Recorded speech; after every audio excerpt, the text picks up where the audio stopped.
বালু পাড়ায় আইতে পারো? তোমাদের মতো রাস্তা চেনা থাকলে যে গাড়ি চালাতে পারে, রাস্তা যেমন সেও নিতে পারে, কিন্তু বাড়িতে বলো না ভাই, তোমার কোনো গাড়ির সমস্যা হলে দেন এদিক থেকে পাহাড়টা। দেন দুই একটা ছবি তুইলা দেন সাকিব ভাই। আরে ভাই এই রোদে ছবি তুললে কিট্টু ভালো হইব না? দেখছেন ভিডিও ভিডিও করছে, কালার কেমন? গাড়ি ড্রাইভিং করো না?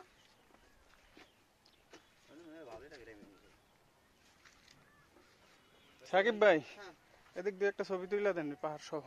ও ভাই এই রোদের ভিতর ছবি কি? এই রোদের ভিতর ছবি ভালো হইব না না? পারে আই ভাই ভাই তাকাইতে